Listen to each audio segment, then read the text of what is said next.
اس وبا اور پریشانی کی بنا پر مارکیٹیں بند، کمپنیاں بند، کاروبار، اور جس کو کرفیو یا لاک ڈاؤن کہا جاتا ہے، جس کی بنا پر آج ہر انسان ابھی پریشان ہے، لیکن مستقبل کی زیادہ اس کو فکر ہے کہ جب یہ حالات ہیں تو ہمارے کھانے کا، پینے کا کیا ہوگا، کہاں سے رزق کا انتظام ہوگا، جب سارے کاروبار، آنا جانا سب کچھ بند ہو گیا ہے اور تقریباً پوری دنیا کے اندر یہ ایک قانون پاس ہو گیا ہے، تو ایسی حالت میں ہم اپنے گھر والوں کا خرچہ، ان کے کھانے پینے، رہنے سہنے کا انتظام، علاج معالجہ، جب آمدنی کے سارے ذرائع اس وجہ سے بند ہو چکے ہیں تو یہ ہماری دنیاوی زندگی کیسے گزرے گی؟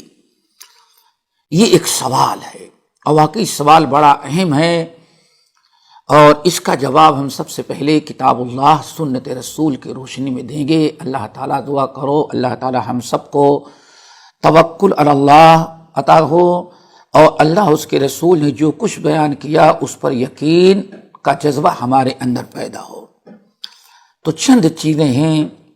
سب سے پہلی چیز تو یہ ہے کہ رزق کا معاملہ دنیا کی مارکیٹ میں بظاہر ہوتا ہے، بظاہر ہم اور آپ دنیا کے کاروبار میں کر رہے ہیں، لیکن در حقیقت رزق کا انتظام اللہ تعالیٰ کرتا ہے، تو اللہ تعالیٰ کی طرف رجوع کرے۔ ہاں، اللہ رب العالمین نے فرمایا وَفِي السَّمَاءِ رِزْقُكُمْ وَمَا تُوعَدُونَ، ذرا غور کریں، وَفِي السَّمَاءِ رِزْقُكُمْ وَمَا تُوعَدُونَ، یہ قرآن پاک سورہ زاریات کی ایک آیت ہے۔ اے لوگو، تم جائز حد تک کوشش کرو، یہی جملہ یاد رکھیں، جائز حد تک کوشش کرو، حلال حرام کا خیال کرتے ہوئے، اپنے ملک کے قوانین اور حکام کو مد نظر رکھتے ہوئے، احتیاطی پہلو اختیار کرتے ہوئے، اپنی روزی روٹی کے لیے جتنا جائز کوشش کر سکتے ہو، جتنی تمہارے اندر طاقت ہے اس کو کرو، باقی رزق کا معاملہ اللہ فرماتے ہمارے حوالے چھوڑ دو، آسمان پر عرش والا ہی تمہارے رزق کا انتظام کرتا ہے۔ اللہ اکبر، ذرا دیکھو، وَفِي السَّمَاءِ رِزْقُكُمْ وَمَا تُوعَدُونَ، تمہارے رزق کا انتظام زمین پر نہیں بلکہ آسمان پر ہوتا ہے۔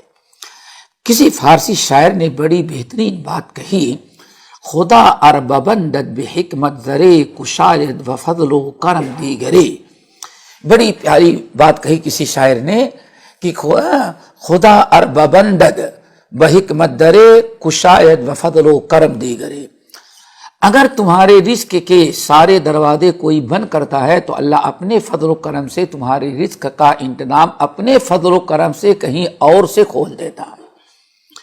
ایک مثال دیتے ہیں، ایک بہت بڑے عالم ہیں عفان بن مسلم، یہ امام احمد بن حنبل رحمۃ اللہ علیہ وغیرہ کے اساتذہ میں سے ہیں۔ اس واقعے کو سننے کے بعد آیت کی تفسیر، تشریح اور واضح ہو جائے گی۔ مثال ہے کہ وَفِي السَّمَاءِ رِزْقُكُمْ وَمَا تُوعَدُونَ، اے لوگو، اے میرے بندو، تمہارے رزق کا انتظام اوپر والا اللہ آسمان پر کرتا ہے، زمین پر صرف محنت کر سکتے ہو، ورنہ رزق کا انتظام در حقیقت اوپر ہوتی ہے۔ تو یہ سوچ لے، دنیا نے کرفیو نافذ کیا ہے، لیکن اگر اللہ رب العالمین نے کرفیو نافذ نہیں کیا آپ پر تو آپ کے لیے رزق کا دروازہ کہیں سے نہیں بند ہو سکتا۔ اللہ تعالیٰ سے اچھی امید رکھیں۔ اب عفان بن مسلم کا واقعہ سن کر کے بطور مثال کے میں بیان کر رہا ہوں، سنیں۔ عفان بن مسلم رحمۃ اللہ علیہ کہتے ہیں، بہت بڑے امام محدث، بغداد کی حکومت، خلیفہ جو تھا، حکومت کی طرف سے ان کو 500 درہم ماہانہ وظیفہ ملتا رہا۔ بہت بڑی رقم تھی اس وقت کی، 500 درہم وظیفہ ملتا تھا۔ وظیفہ کیوں ملتا تھا؟ یہ عالم دین تھے، بہت بڑے محدث تھے، ان کو وظیفہ حکومت کی طرف سے ملتا رہا تاکہ آپ رزق کی فکر نہ کریں، اور آپ 24 گھنٹے جتنا ہو سکتا ہو نبی کی حدیث لوگوں کو پڑھاتے رہیں، دعوت و تبلیغ کا کام کرتے رہیں، آپ اپنی رزق کا کوئی ٹینشن نہ لیں۔ لیکن ایک بہت بڑا فتنہ بغداد میں آیا، وہ یہ عقیدے کا مسئلہ تھا کہ قرآن اللہ تعالیٰ کی کتاب ہے کہ اللہ تعالیٰ کی مخلوق ہے، اللہ کا کلام ہے یا اللہ کی مخلوق ہے۔ اللہ رب العالمین نے جب سے اللہ اپنے نبی محمد صلی اللہ علیہ وسلم کو بھیجا تھا اس وقت سے لے کر کے ابھی تک یہی عقیدہ سب کا تھا کہ القرآن و کلام اللہ، قرآن اللہ کا کلام ہے، مخلوق نہیں ہے، یہی عقیدہ تھا۔ لیکن کچھ بدعتی عقیدے پیدا ہوئے جنہوں نے یہ کہا قرآن اللہ کا کلام نہیں بلکہ اللہ کی مخلوق، یہ شرکیہ عقیدہ تھا۔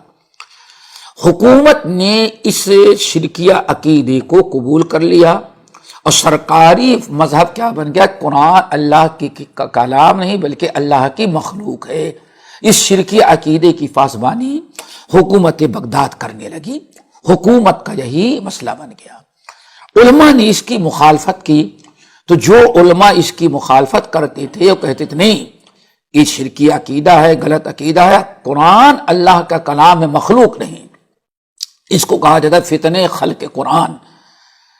تو ایسے علماء کو کی گردن مار دی جاتی تھی، جیل میں ڈال دیا جاتا تھا، ان کے رزق کا دروازہ بند کر دیا جاتا تھا۔ یہی اصل میں یاد رکھیں کہ ایسے لوگوں کے رزق کے دروازے سارے بند کر دیتے تھے۔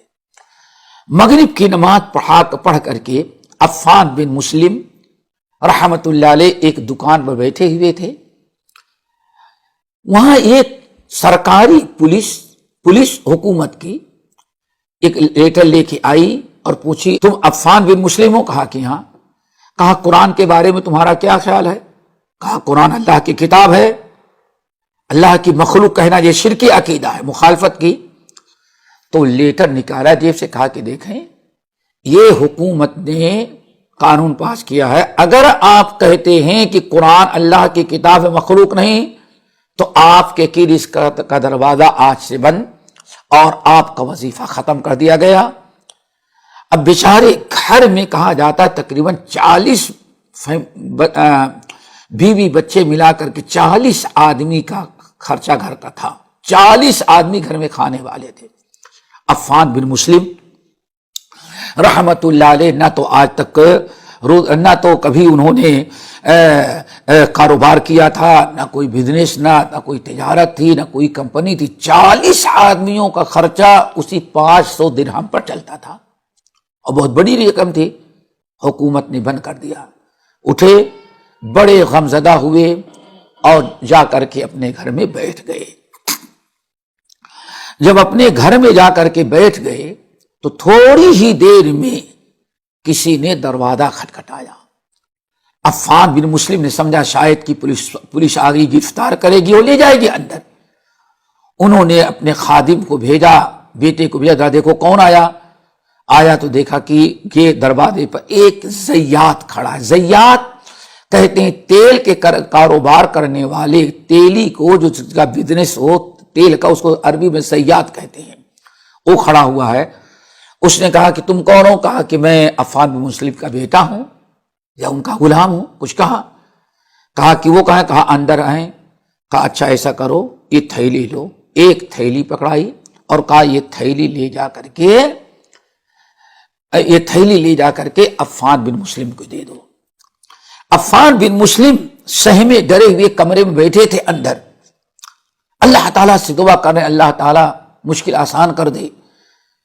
وہ تھیلی گئی، کھولا تو اس میں 1000 درہم تھا، چھوٹی سے پرچی تھی، 1000 درہم اور چھوٹی سے پرچی میں اس نے لکھا تھا کہ میں نے سنا ہے کہ ابھی میں نے سنا کہ حکومت نے آپ کا وظیفہ بند کر دیا، 500 درہم جو آپ کو ملتا تھا حکومت نے بند کر دیا۔ تو حکومت نے بند کر دیا، میں 1000 درہم وظیفہ آج ہی سے آپ کا چالو کر دیتا ہوں، آپ دین کا کام کرتے رہیں، 500 حکومت دیتی تھی، میں آپ کو 1000 ہر مہینے 1000 درہم پہنچا دوں گا۔ جب 1000 کی تھیلی ملی اور یہ چٹھی پڑھی تو بڑے خوش ہو گئے۔ اس وقت کیا کہا؟ سورہ زاریات کی ہی آیت تلاوت کی، اے میرے بچوں، اے میرے گھر والوں، سنو، وَفِي السَّمَاءِ رِزْقُكُمْ وَمَا تُوعَدُونَ، تمہارے رزق کا انتظام آسمان والا کرتا ہے، بغداد کا خلیفہ نہیں کرتا۔ تو سب سے پہلے دوستو ہمیں اس بات پر یقین کرنا چاہیے کہ اگر چاروں طرف سے پابندیاں ہیں، اگر اللہ تعالی نے رزق کا دروازہ بند نہیں کیا ہے تو کبھی آپ بھوکے نہیں مریں گے۔ ایک چیز اسی لیے اب توکل کی بات ایک حدیث سنا کر کے بات کو آگے ہم بڑھاتے ہیں۔ اللہ کے رسول صلی اللہ علیہ وسلم نے ارشاد فرمایا، طویل حدیث کا اس کا ایک حصہ بسند صحیح حدیث منقول ہے، اللہ رسول نے فرمایا لن تموت نفس حتی تستکمل رزقہا۔ اسی ایک حدیث پر غور کریں، لن تموت نفس حتی تستکمل رزقہا، کوئی نفس، کوئی انسان یا کوئی جاندار اس وقت تک نہیں مر سکتا جب تک کہ اپنا رزق مکمل نہ کر لے۔ بڑی جامع اور معنی حدیث ہے دوستو، انسان کبھی بھوکوں نہیں مر سکتا۔ اللہ کے رسول کیا فرماتے ہیں؟ لن تستکمل نفس، کوئی انسان، کوئی ذی روح جاندار اس وقت تک موت اس کی نہیں آتی جب تک کہ اپنا رزق مکمل نہ کر لے۔ جب تک ایک لقمہ بھی آپ کے نصیب میں ہے، جب تک وہ کہیں سے بھی آئے آپ پورا رزق استعمال نہیں کر لیں گے، تب تک ملک الموت روح قبضہ نہیں کرتے۔ اسی لیے اللہ فرمایا ثم رزقکم ثم یمیتکم، اللہ ہی تمہارے رزق کا انتظام، پھر وہی تمہیں موت دیتا ہے۔ اللہ اکبر، آیت پر غور کرو، ثم رزقکم ثم یمیتکم، اللہ نے تم کو پیدا کیا، وہی تم کو رزق دیتا ہے، اور وہ رزق کے بعد ہی تمہاری موت بھی وہی، اللہ تعالیٰ تمہیں موت بھی وہی دیتا ہے۔ یہاں موت پر رزق کو مقدم اللہ نے کیا ہے۔ آپ اطمینان رکھیں، اللہ نے نصیب میں جو رزق لکھا ہوا ہے، دنیا نے کرفیو نافذ کرے یا نہ نافذ کرے، وہ رزق آپ کو مل کے رہے گا انشاءاللہ۔